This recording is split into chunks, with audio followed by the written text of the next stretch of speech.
Welcome to our family's boat shop, everyone. In this week's episode, we are going to be dealing with fastener selection, laying out all the lines for your panels, joining panels and sheets together, resin used to seal your foam flotation, and so much more. So if you're ready to take your DIY and boat building skills to the next level, let's jump right into it. You see these little marks right here back at the transom? That is where our Coosa board stringers that are running all the way from the front up here to the back. And you can see I've done the same thing everywhere where they cross. Went ahead and put a mark. And generally I will use an aluminum straight edge to go from one to the next, make that mark, and then I'll jump from that one to the next and make the mark. Because doing that rather than just doing one long, like popping a string, because sometimes there can be a little bit of curvature to your stringers. They may not be perfectly straight. And when you're using 3/4 inch Coosa like we are in this particular boat, the 26 pound density blue water, 3/4 of an inch is not a lot of width as far as hitting that screw. So you want to be sure we are properly lined up.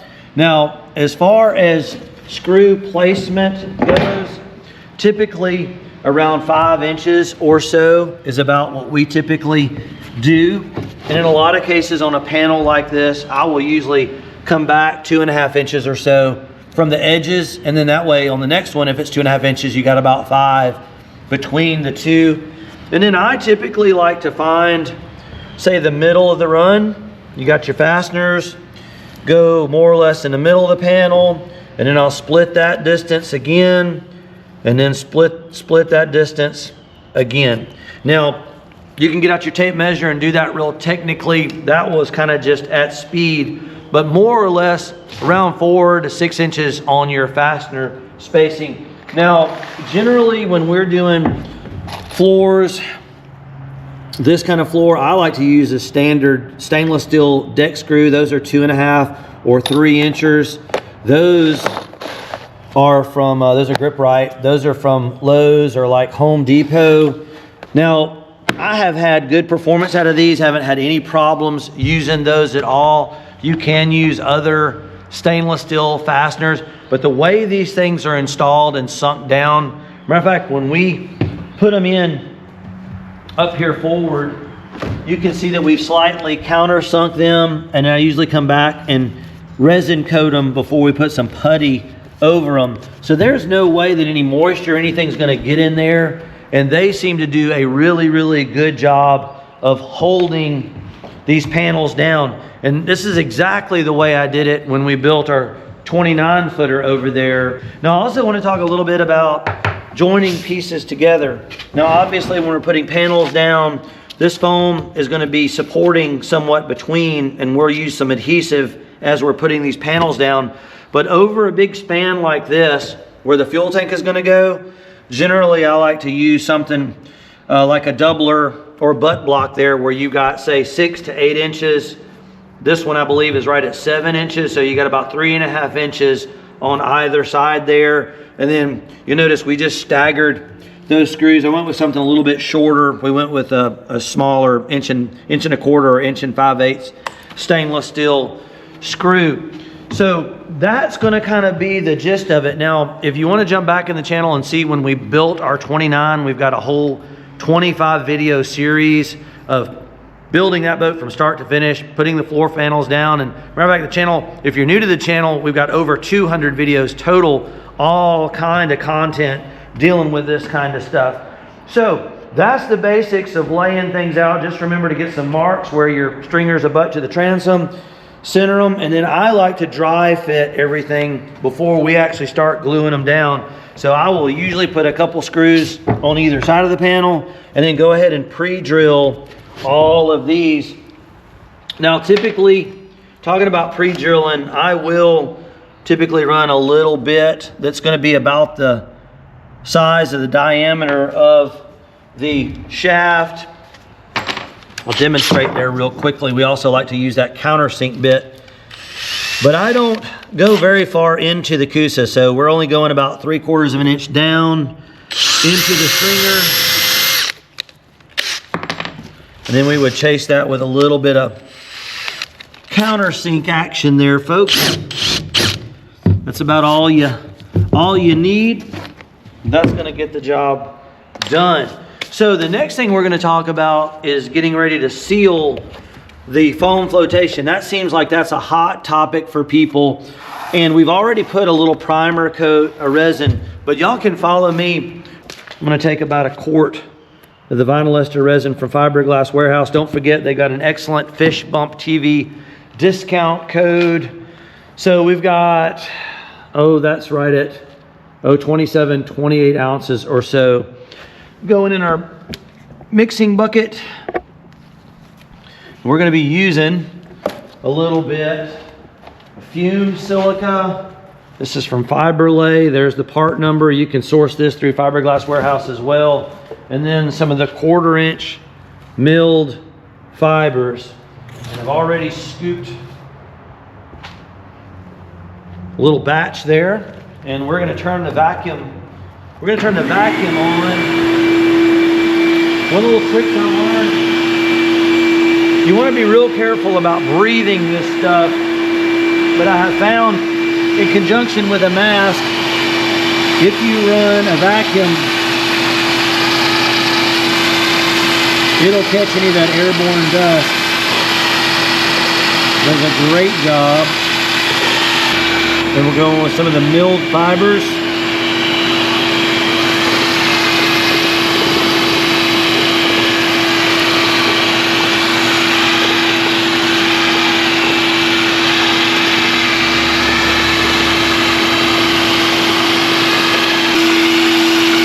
I'll let that rest for just a minute.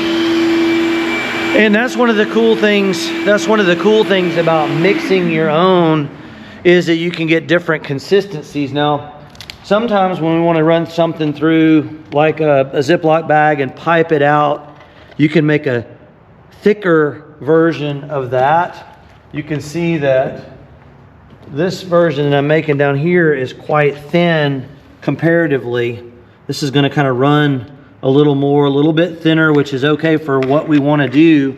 Or if you don't want to deal with making your own, there's a very good structural putty available again from Fiberglass Warehouse that is very, very similar to what we're making here. So you could absolutely use that. That comes in a quart or in a gallon. Vinyl ester too, if you're not familiar with it, excellent for below the waterline applications and more of like a structural repair filler. It's going to be a lot stronger than your polyesters, but it's compatible with gel coats, which typically, if you're dealing with epoxy-based resins, you're not typically going to be great on the compatibility side of things. So what we're going to be doing is we're going to be going ahead and catalyzing our mix down there. So as a general rule of thumb, say for example, if we had say 32 ounces, you'd go 10 to 20 cc's, or if we just rounded this off to say, call it 30 ounces, typically half of the volume, say if you have 30 ounces, if you had 15 cc's would be a good starting point for your catalyzation. But because it's winter time, for us down here, it's fairly cool, and we're gonna be doing this in a thin application. I'm gonna go a little on the spicier side, so probably more like 2.5% or so, and gonna go with about a full 20 cc's or so. That's going to give us plenty to kick that off. And I'm going to show y'all how we're going to seal.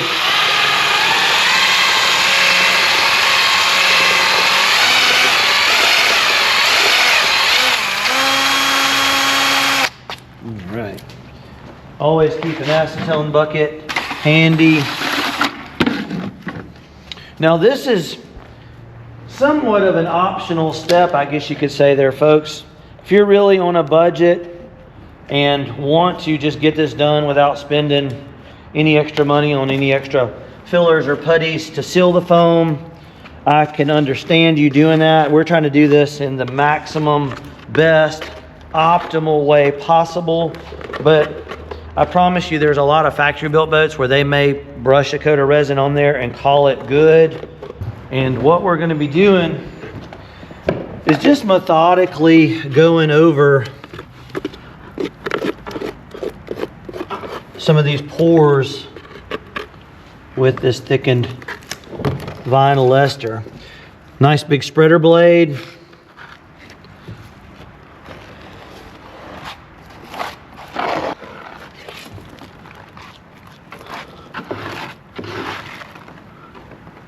filling in all that porosity, any irregularities. Now we have actually even built boats in the past where we actually fiberglassed over the foam with a couple layers of CSM.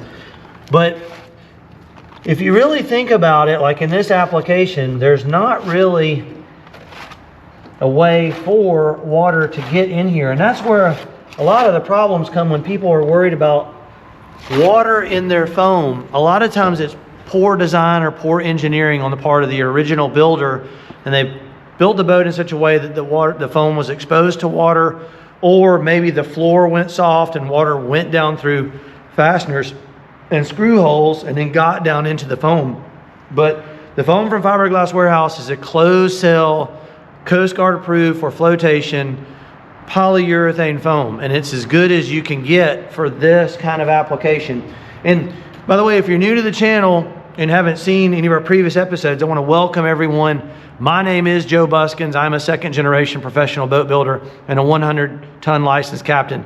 This is our family's boat shop. 29 over here is the boat that we run in our family's charter operation during the summer months that we designed and built here in our boat shop. So welcome everybody.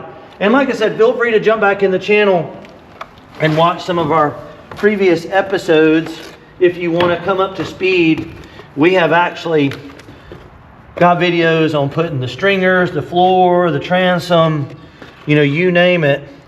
It's amazing what you can do with a little knowledge of the different putties and fillers.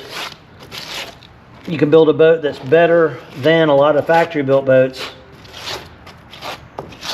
I hate to say it, but a lot of times these factory built boats, it's all about time and money, and they're trying to be profitable, which I understand, but a lot of times the workmanship is not as great as you might think.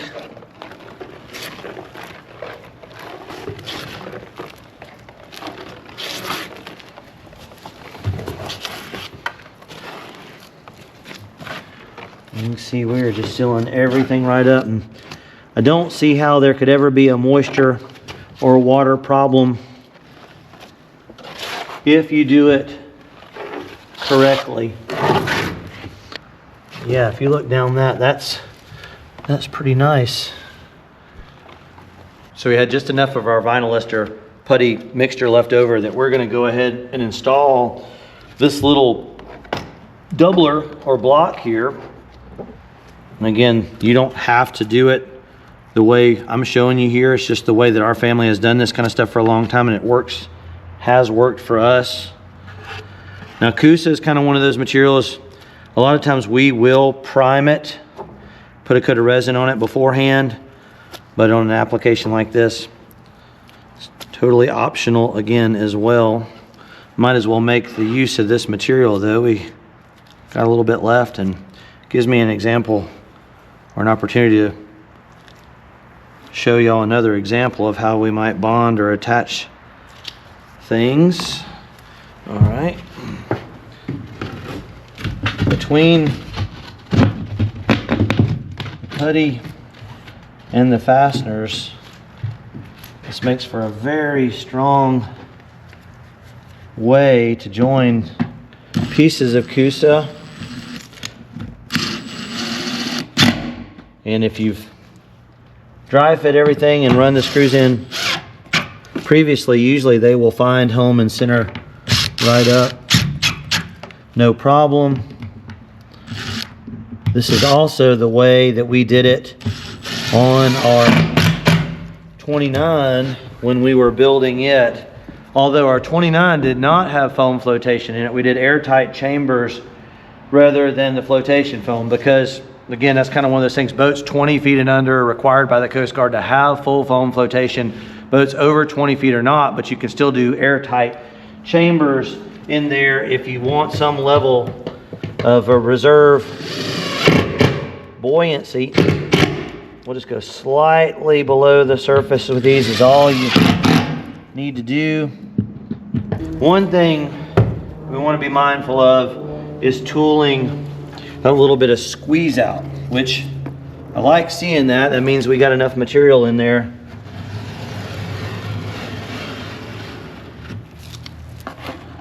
And might as well use all of it up. No point in wasting any of that. When we installed this panel last night, we went ahead and ran the screws in, put some resin on them, and it's a simple matter of coming back. I usually like to wipe from 2 or 3 different directions to be sure we get a good fill.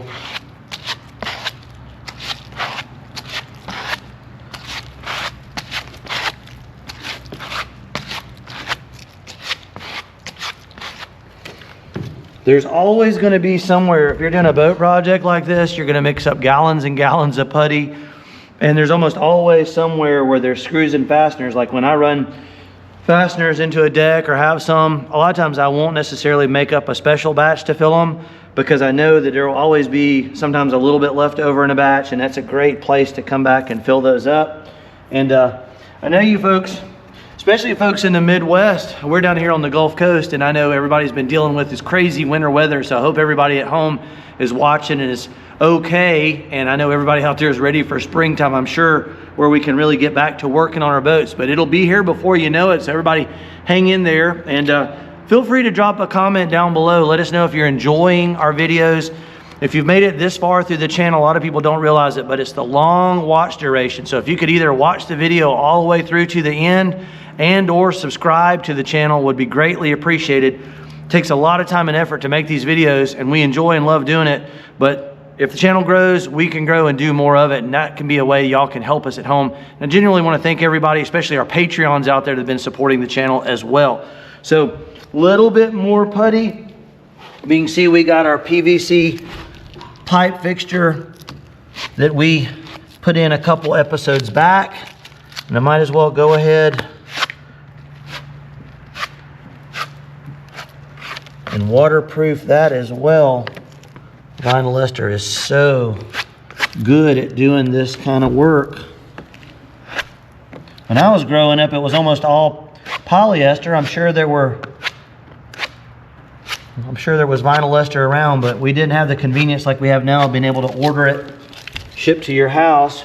We built mostly polyester boats. We used a lot of iso polyester, which is a high grade of polyester resin.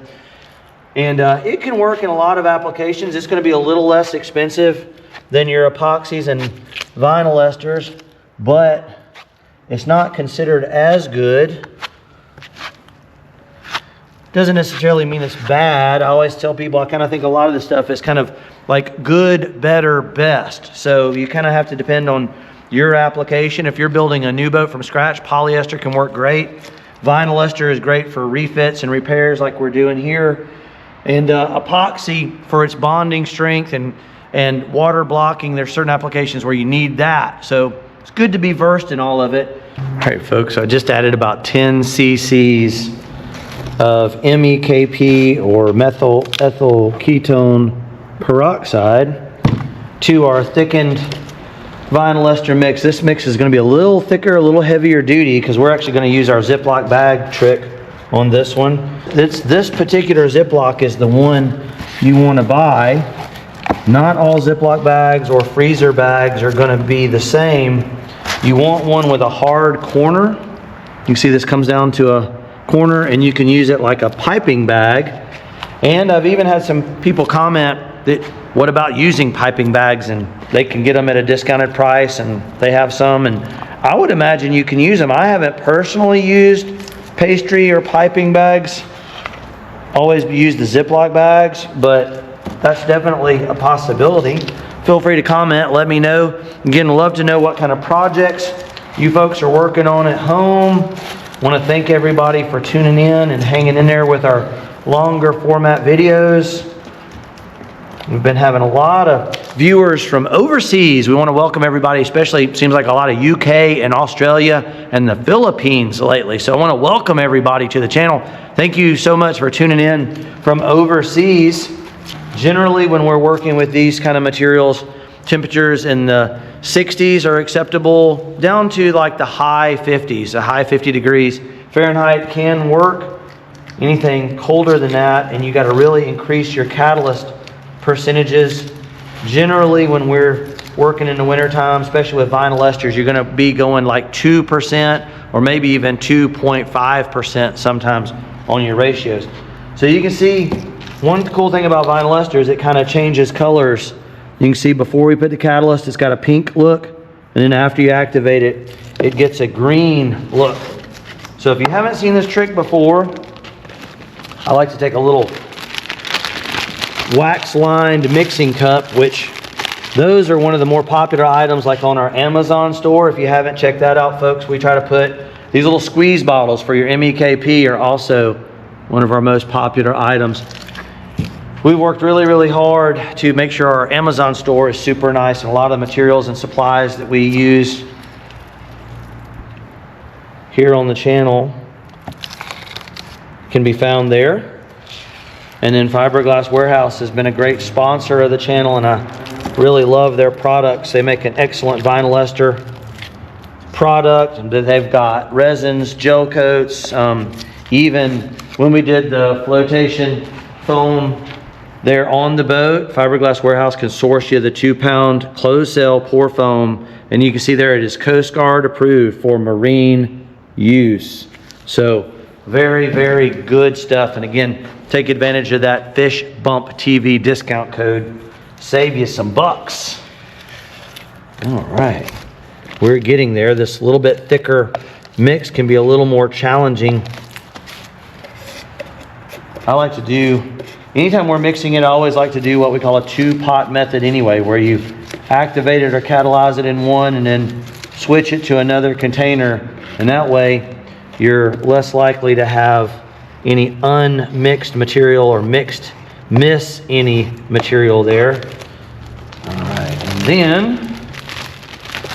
then you kind of just get this to work down like so. All right, we're gonna need, like that, a little piping bag, and we're gonna need a spatula, custom made, and some scissors. Typically wait to cut the tip off of that bag, but it sure works well. Tricky camera angles here, folks. Y'all work with us.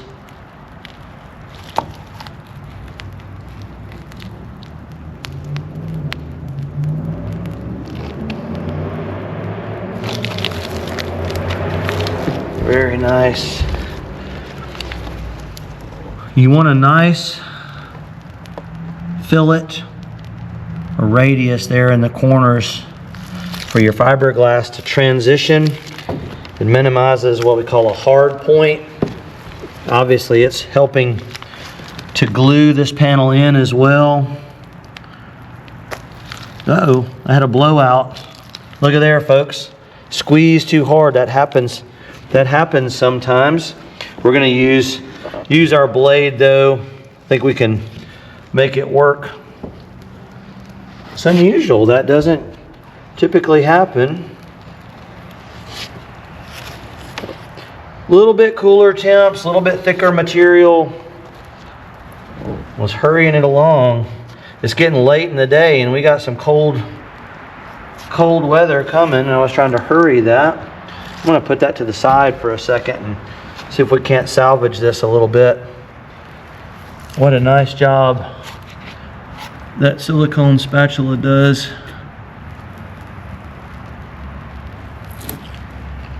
There we go. That's kind of what we're looking for.